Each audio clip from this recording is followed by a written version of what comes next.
El objetivo principal de esta charla es dar a conocer la situación real de la mujer en el Islam.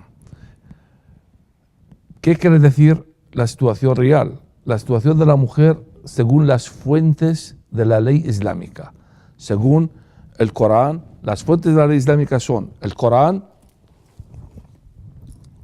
la Sunna, que son hechos y dichos y actos de Mahoma, que son Sahih al-Bukhari, Sahih Muslim, escritos en el siglo IX, y también las escuelas jurídicas o al-Tafsir, las interpretaciones del Corán, que son estos. ¿Por qué digo eso?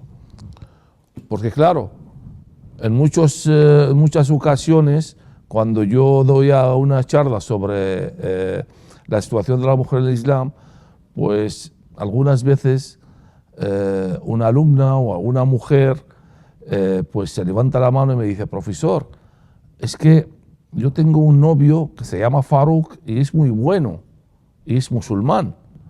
Bueno, y otra mujer también me dice: bueno, señor, que yo llevo varios años casada con un musulmán y a mí el hombre este me trata muy bien. Por eso lo digo, porque yo voy a hablar de la mujer según las fuentes de la ley islámica. No voy a hablar de Faruk ni del marido de esta buena mujer.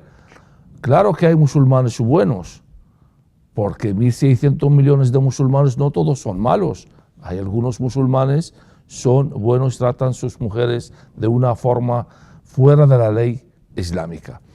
La mujer, según la ley islámica, es nula. Es un objeto sexual para casarse y tener hijos, nada más.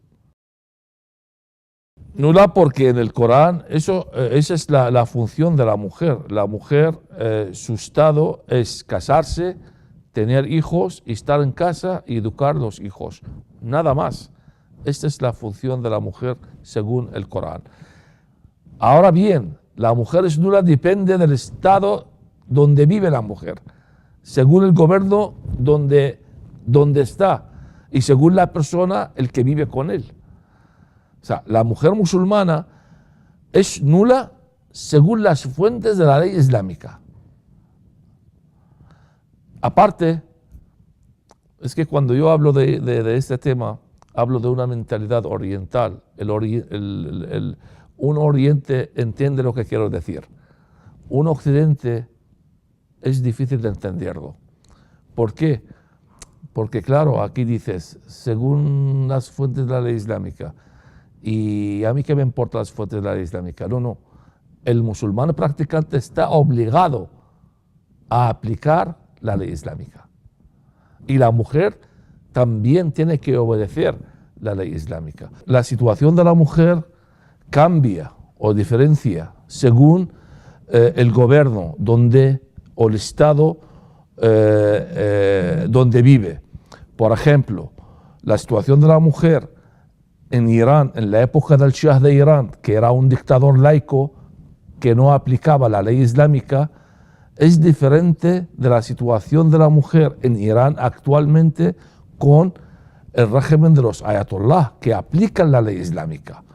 O la situación de la mujer en Turquía, porque la constitución turca es una constitución laica, a pesar de Erdogan, que es un radical musulmán.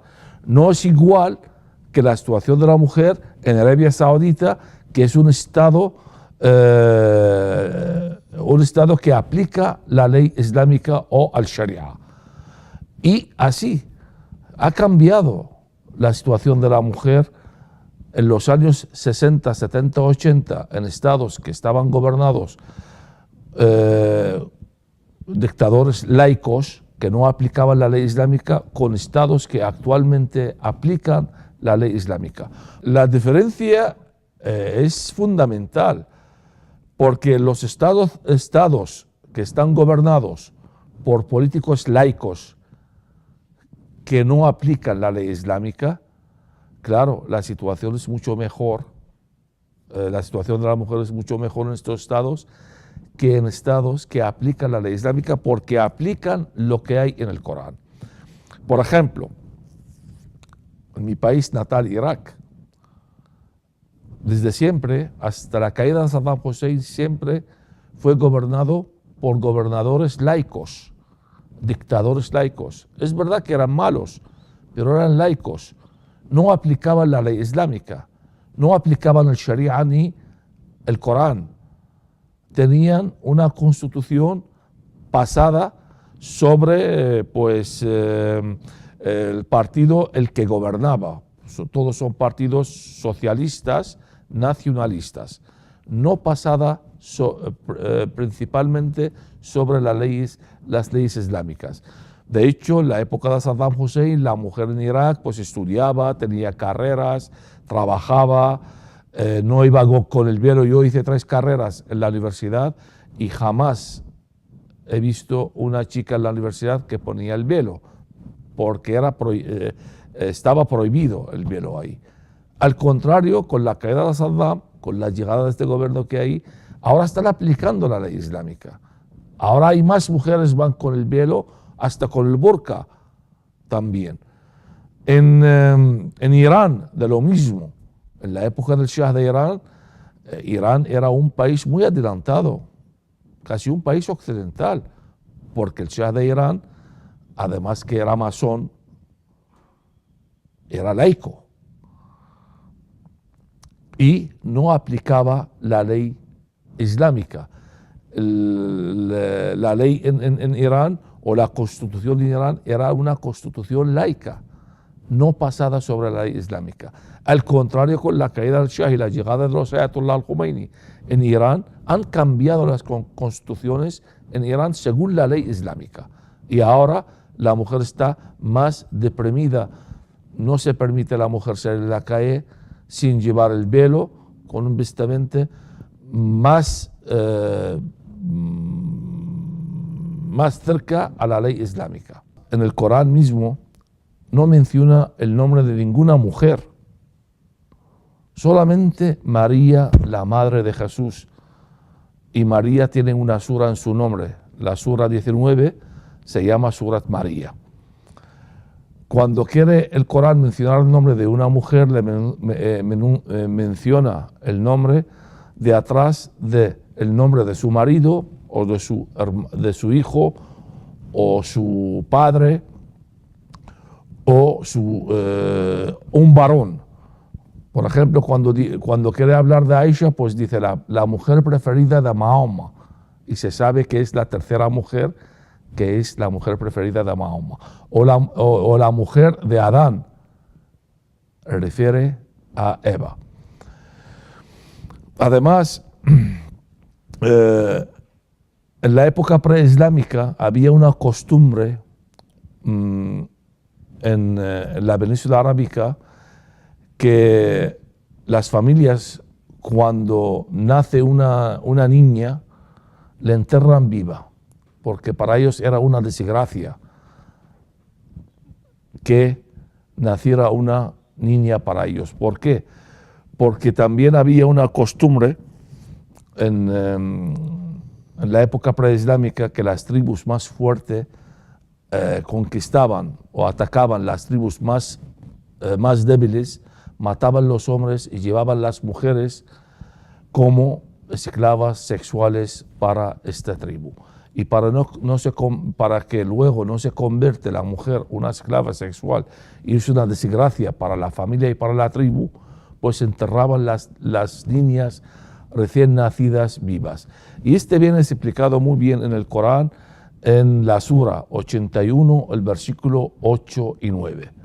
Hay un dicho o hadith de Muhammad en Sahih al-Bukhari, y dice: en 3 cosas la oración de un hombre es inválida. En el Islam, según la traducción musulmana, antes de hacer la oración, el hombre, tanto el hombre como la mujer, tienen que hacer un ritual.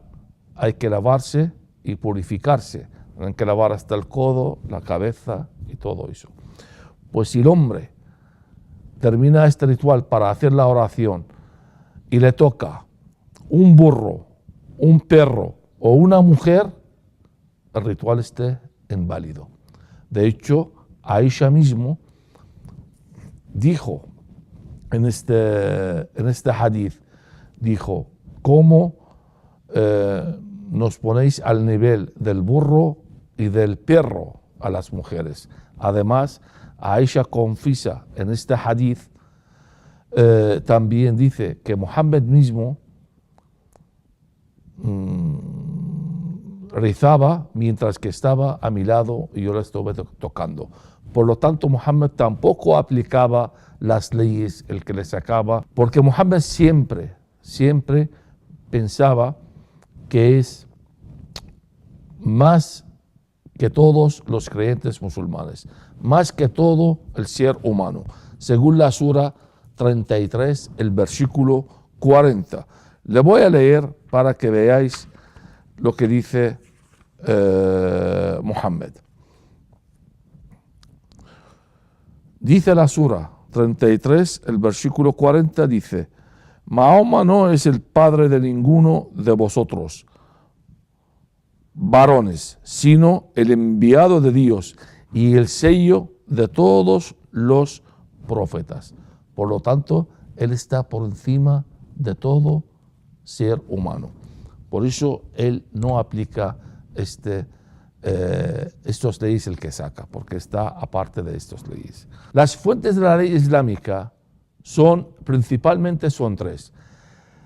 La fuente principal y la base de las fuentes del Islam es el Corán.